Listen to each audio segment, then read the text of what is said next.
Hello साथियों, स्वागत है मेरी सुपर स्टडी पे। तो आज फिजिक्स से कुछ इंपॉर्टेंट फैक्ट देख लेंगे जो डायरेक्ट एग्जाम में इससे क्वेश्चन मैंने देखा है। तो चलिए देखते हैं न्यूटन का सार्वत्रिक गुणांक का नियम। तो जो इंपॉर्टेंट है उसको थोड़ा ध्यान से पढ़ेंगे, बाकी इजीली पढ़ते हुए चल जाएंगे। तो देखते हैं न्यूटन द्वारा प्रतिपादित सार्वत्रिक गुरुत्वाकर्षण के नियम के अनुसार प्रत्येक कण या अथवा सभी जो कण है पर जो है एक बल लगाकर उन्हें आकर्षित उनकी ओर अपनी ओर आकर्षित करता है। किन्हीं दो पिंडों के मध्य जो है प्रभावी आकर्षण बल उन पिंडों के द्रव्यमानों के गुणनफल के समानुपाती होता है, नीचे उदाहरण में समझाऊंगी मैं। तथा उन पिंडों की जो मध्य की दूरी होती है वर्ग के वक्र अनुपाती होता है, यानी इन्वर्सली प्रोपोर्शनल होता है। जैसे यहाँ पे दिया हुआ है कि माना कि दो पिंड है जिसमें एक पिंड का मान m1 है, दूसरे पिंड का मान m2 है और इन दोनों के बीच को जो है दूरी r है। इन्हीं को जो है न्यूटन का सार्वत्रिक गुरुत्वाकर्षण का नियम कहा जाता है। यहाँ पे जैसे दिखाया गया फोटो में कि m1 प्रथम मास का जो था और दूसरा मास को जोड़ दिया है और ये गुरुत्वाकर्षण फोर्स दिखाया गया है। और दो पिंडों की जो मध्य की दूरी थी वो r कर दी गया, F इक्वल टू 1/r² यहाँ पे लिखा हुआ है। और दोनों कथनों को मिलाकर जो इस फॉर्मूला को निकाला गया है जिसे क्या बोलते हैं, गुरुत्वाकर्षण का नियम, यानी सार्वत्र जी का जो सार्वत्रिक गुरुत्वाकर्षण नियतांक जो है वो होता है F equal to g(m1 × m2/r² होता है।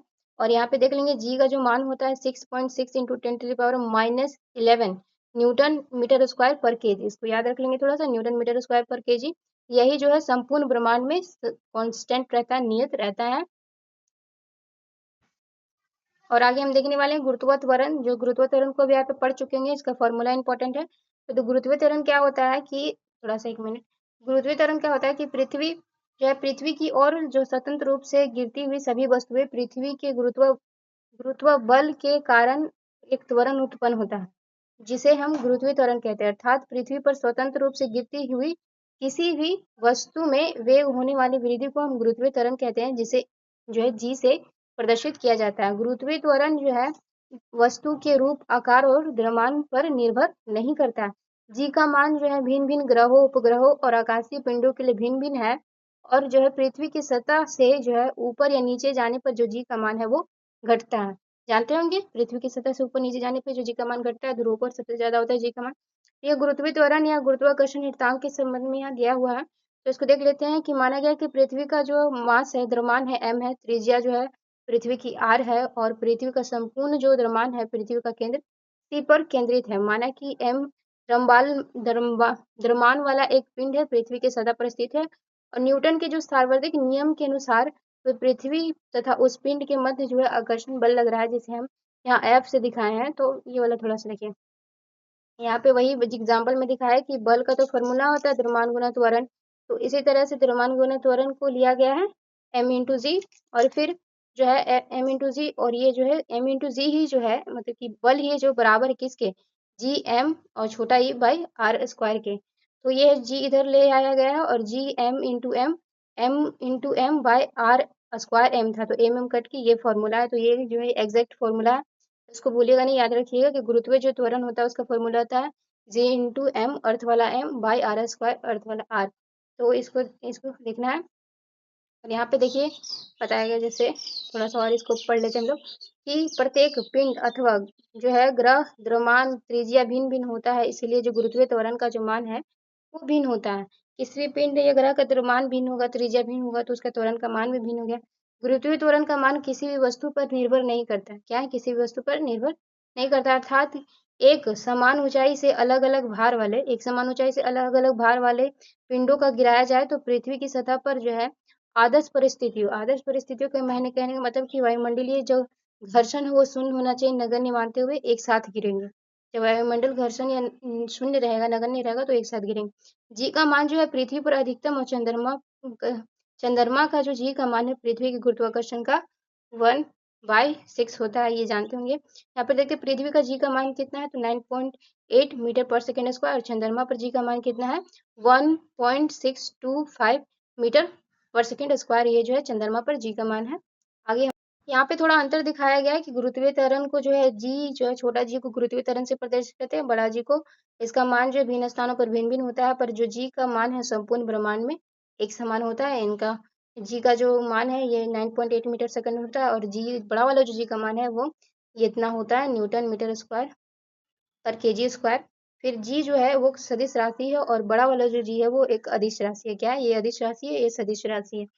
आगे देखते हैं जी का जो मात्रक होता है वो मीटर पर सेकंड स्क्वायर होता है, पर जो बड़ा वाला जी होता है, ब्रह्मांड वाला जी होता है, वो न्यूटन मीटर स्क्वायर पर केजी स्क्वायर होता है इसका मान। चंद्रमा पर गुरुत्वीय त्वरण और वस्तुओं का भार यहाँ पे दिया हुआ है। तो थोड़ा सा पढ़ लेते हैं कि चंद्रमा की सतह पर गुरुत्वीय त्वरण कितना था, 1.625 मीटर पर सेकंड स्क्वायर देखी है, जो पृथ्वी के गुरुत्वीय त्वरण का 1/6 है होता है। वस्तुओं का भार गुरुत्वीय त्वरण के समानुपाती होता है, इसीलिए चंद्रमा पर जो है वस्तुओं का भार पृथ्वी के भार की तुलना में मात्र जो है 16.6% अर्थात 1/6 होता है। आगे देखेंगे गुरुत्वीय विभव देख लेंगे। एक जो है प्रत्येक क्षेत्र पर किसी भी बिंदु पर जो है गुरुत्वीय विभव कार्य कार्य की वह मात्रा है, गुरुत्वीय विभव कार्य की वह मात्रा है जो एकांक द्रव्यमान यानी 1 केजी द्रव्यमान के किसी भी पिंड के जो है अनंत से उस बिंदु तक लाने में करना पड़ता है। यह कार्य गुरुत्वीय क्षेत्र द्वारा किया जाता है। तो ये देखिए यहाँ मान द्रव्यमान यहाँ पे दिया हुआ है कि एम द्रव्यमान है, किसी भी पिंड को अनंत से गुरुत्वीय क्षेत्र में लाना है, तो किसी भी बिंदु तक लाना है तो डब्ल्यू कार्य होगा, तब गुरुत्वीय त्वरण का क्षेत्र जो है स्थिर होता है। इस बिंदु पर गुरुत्वीय विभव का मान जो है इस तरह से होता है। तो ये गुरुत्वीय जो विभव होता है जिसे भी से डिनोट किया गया है, और ये ऊपर में कार्य है और नीचे में ये मास दिया हुआ। यहाँ पे गुरुत्वीय त्वरण का विभव सदैव क्या है, ऋणात्मक होता है, क्योंकि यह कार्य करना नहीं पड़ता है। क्या होता है? ऋणात्मक होता है, कार्य नहीं करना पड़ता है, बल्कि गुरुत्वीय क्षेत्र द्वारा किए जाने के कारण कार्य प्राप्त होता है। यह एक जो है अदिश राशि है। क्या है? गुरुत्वीय जो विभव है क्या है? अदिश राशि है, इसको याद रखेंगे। क्या है? एक अदिश राशि है गुरुत्वीय विभव। तो यहाँ पे हम देखने वाले भार को देख लेंगे, जो इंपॉर्टेंट पॉइंट है, इससे भी क्वेश्चन बना हुआ था बीपीएससी प्रीलिम्स में। देखिए, पृथ्वी द्वारा किसी भी वस्तु को अपने केंद्र की ओर आकर्षित करने के लिए उस पर लगाया गया गुरुत्वाकर्षण बल उस वस्तु का भार कहलाता है। क्या कहलाता है? भार कहलाता है। भार एक जो है एक सदिश राशि जिसका एसआई मात्रक न्यूटन होता है।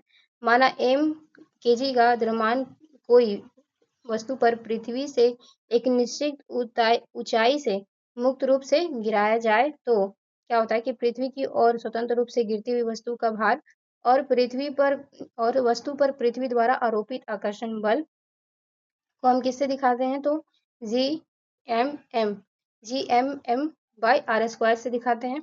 और यहाँ पर जो बड़ा वाला एम है वो पृथ्वी का द्रव्यमान है, छोटा वाला वस्तु का द्रव्यमान, और आर जो है दोनों पिंडों की दूरी है, ये गुरुत्वाकर्षण निर्देशांक है। ये है, ये भी देख लीजिए, किसी वस्तु का भार उसके द्रव्यमान तथा उस पृथ्वी के गुरुत्वाकर्षण के गुणनफल के बराबर होता है, यानी कि भार क्या होता है, W = mg होता है।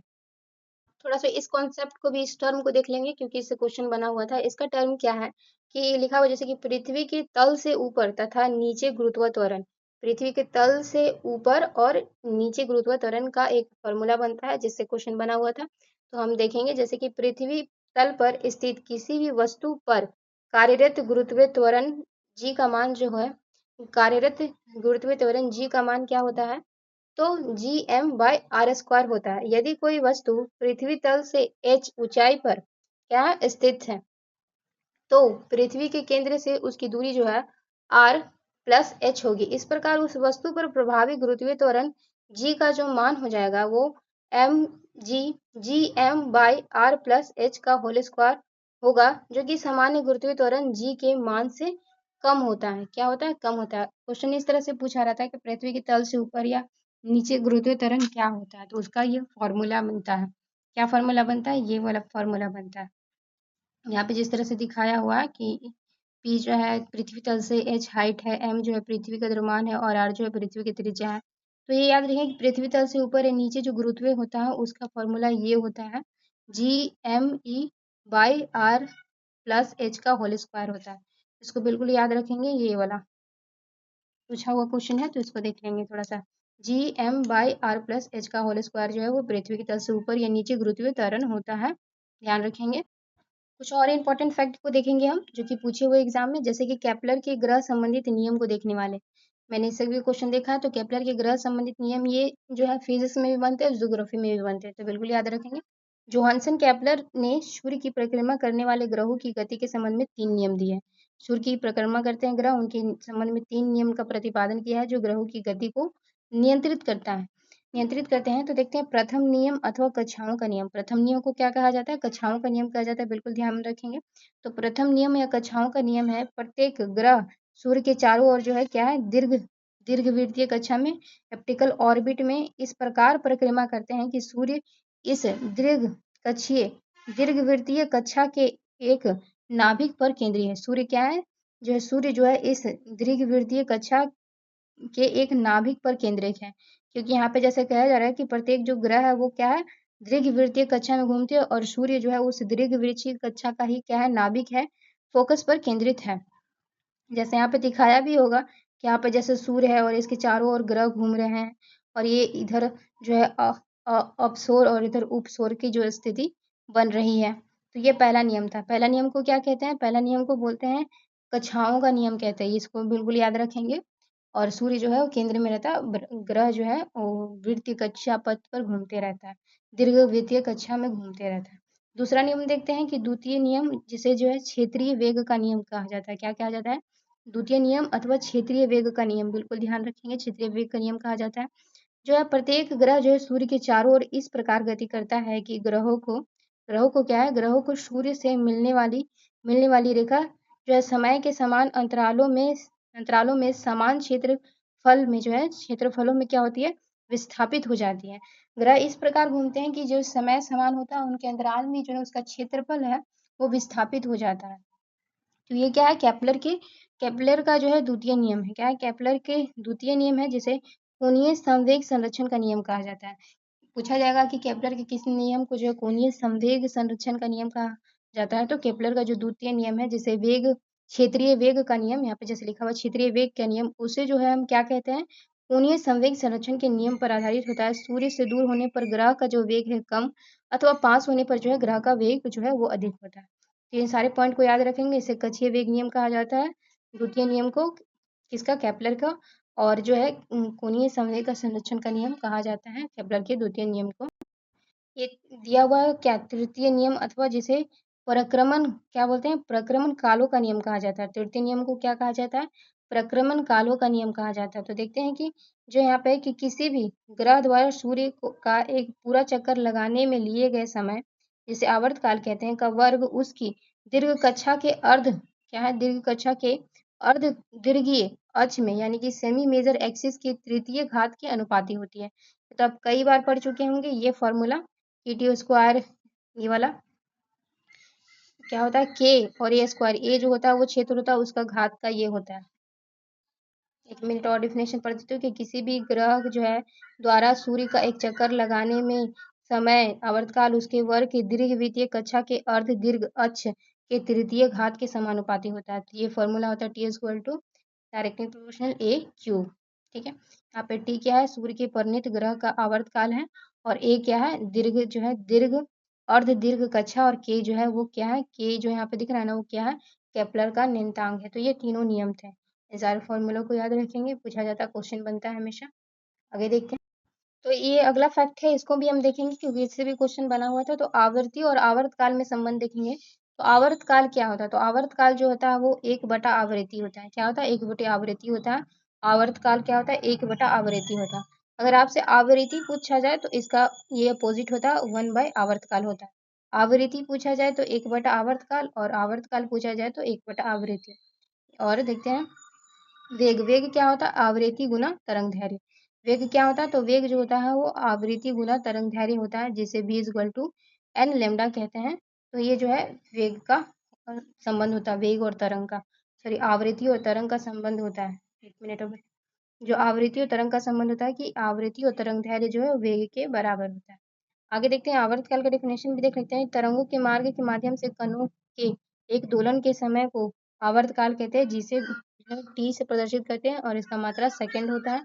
दोलन काल भी कहा जाता है। टी इक्वल टू 2π/w होता है। थोड़ा इसको भी हम देख लेंगे, तरंगों के प्रकार की, इससे भी क्वेश्चन बना हुआ था। तो तरंगों के प्रकार में हम देखते हैं कि यांत्रिक तरंग होता है और विद्युत चुंबकीय तरंग होता है। क्या होता है, यांत्रिक तरंग और विद्युत चुंबकीय तरंग। यांत्रिक जो तरंगे होती है वो क्या होती है, अनुप्रस्थ और अनुदैर्घ्य तरंगों में बट जाती है। क्या होती है, यांत्रिक तरंगे ही दो प्रकार की होती है, अनुप्रस्थ तरंगे और अनुदैर्घ्य तरंगे। तो अनुप्रस्थ तरंगे और अनुदैर्घ्य तरंगे देखेंगे। तो ये तो हम जान गए कि यांत्रिक तरंगों से अनुप्रस्थ तरंगे और अनुदैर्घ्य तरंगे निकल रही है। पर ये जो विद्युत चुंबकीय तरंगे है इसमें कौन कौन से आते हैं, तो विद्युत चुंबकीय तरंगे में हम देखेंगे कि गामा किरण, एक्सरे किरण, पराबैंगनी किरण, दृश्य प्रकाश किरण, अवरक्त किरण, सूक्ष्म किरणें और रेडियो किरणें, ये सब क्या है? विद्युत चुम्बकीय तरंग है। क्या है? विद्युत चुम्बकीय तरंग है। ये सबको ध्यान में रखेंगे। पराबैंगनी, दृश्य, अवरक्त, सूक्ष्म, रेडियो। कई बार आपको याद भी होगा, तो थोड़ा सा इसको भी हम देख लेते हैं कि जो विक्षोभ प्रदान करके अपनी स्थिति में लौट आते हैं यांत्रिक तरंग दो प्रकार के होते हैं, अनुप्रस्थ और अनुदैर्ध्य। तो हम अनुप्रस्थ में देखते हैं, तो अनुप्रस्थ जो है किसी भी माध्यम में यांत्रिक तरंगों का संचरण होने पर माध्यम के जो है कण तरंग के संचरण की दिशा में तरंग के कण जो है तरंग की संचरण की दिशा में लंबवत सरल रेखीय गति से कंपन करते हैं, उसे जो है अनुप्रस्थ क्या कहते हैं? अनुप्रस्थ तरंग कहते हैं। हम अनुप्रस्थ तरंग की उदाहरण देख लेंगे जो एग्जाम में पूछा हुआ है, फिजिक्स में भी रह सकता है और ज्योग्राफी में भी रह सकता है। तो अनुप्रस्थ तरंग क्या होता है कि स्थिर जल में पत्थर फेंकने पर क्या होता है? अनुप्रस्थ तरंग उत्पन्न होता है। क्या होता है? अनुप्रस्थ तरंग होता है स्थिर जल में पत्थर फेंकने पर। प्रकाश तरंगे क्या होती है? तो प्रकाश तरंगे भी अनुप्रस्थ तरंगों की उदाहरण होती है। भूकंपीय तरंगों में जो एस तरंग होता है, जो केवल ठोस में चलता है, वो भी अनुप्रस्थ तरंगों का उदाहरण है। डोरी युक्त यंत्रों डोरी युक्त तरंगे होती है, वो भी क्या होती है? डोरीयुक्त जो तरंगे होती है वो भी क्या होती है? वो भी अनुप्रस्थ तरंगों का उदाहरण होती है। जैसे कि इसमें दिया हुआ क्या दिया हुआ? गिटार, सितार, गिटार, वीणा, ये सब अनुप्रस्थ तरंगों का उदाहरण है। क्या? सितार, गिटार, वीणा आदि जो है वो अनुप्रस्थ तरंगों का उदाहरण है। अब हम देखने वाले अनुदैर्ध्य तरंगों का उदाहरण। तो देखते हैं अनुदैर्ध्य तरंगों में क्या होता है कि अनुदैर्ध्य तरंगों में उदाहरण देखेंगे तो ध्वनि जो तरंगे हैं, जिसे साउंड वेव कहते हैं, वो अनुप्रस्थ तरंगों का उदाहरण है। क्या है? अनुप्रस्थ तरंगों का उदाहरण। दोनों तरंगों का एग्जाम्पल जरूर याद रखेंगे। भूकंपीय तरंगे जिसे हम पी वेव्स कहते हैं, वो भी क्या है? अनुदैर्ध्य तरंगों का उदाहरण है। सर्पिलाकार स्प्रिंग क्या है? सर्पिलाकार स्प्रिंग में जो उत्पन्न होती है तरंगे, वो भी क्या है? वो भी जो है वो अनुदैर्ध्य तरंगों का उदाहरण है। क्या? सर्पिलाकार स्प्रिंग में उत्पन्न तरंगे।